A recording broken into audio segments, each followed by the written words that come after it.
picture. Thank you. My name is Judith McGeary, and I'm the Executive Director of the Farm and Ranch Freedom Alliance. FARFA represents small farmers, homesteaders, and consumers across the country, and we are opposed to the USDA's implementation of NAIS. We are submitting detailed written comments, so I'll just hit a few highlights here. USDA says we need to trace every single animal in the country, but traceability should not be a goal in and of itself. It's simply a tool. Proponents of NAIS claim that it's the solution to animal health, food safety, and food security, but NAIS will not accomplish any of these. With respect to animal health, existing disease control programs already provide traceability. Traceability is not the weak link in the chain of our animal disease control. In fact, in 2005, the GAO did a report on agroterrorism and the risks of a widespread disease outbreak. GAO provided a long list of things that USDA needed to change in order to address these risks. Traceability was not one of them. USDA's claim that we need 48-hour traceback of all animal movements is not based on science or logic. The agency needs to start focusing on high-risk situations like the factory farms that many people have already mentioned. The agency also needs to look at specific diseases and how they are spread. A one-size-fits-all solution is not a solution. Most importantly, we need to start preventing diseases, not chasing them after the fact. With respect to food safety, we don't need farm-to-fork traceability. We need factory-to-fork traceability.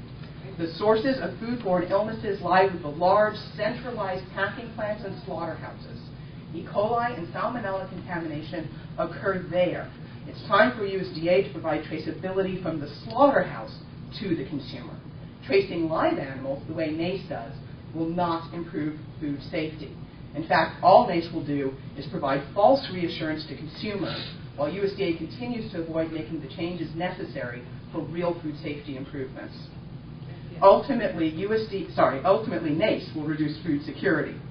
We've been told to diversify our investments to protect our financial security. We need to do the same thing for our food security. We need to diversify our food supply with millions of small farms and local processors.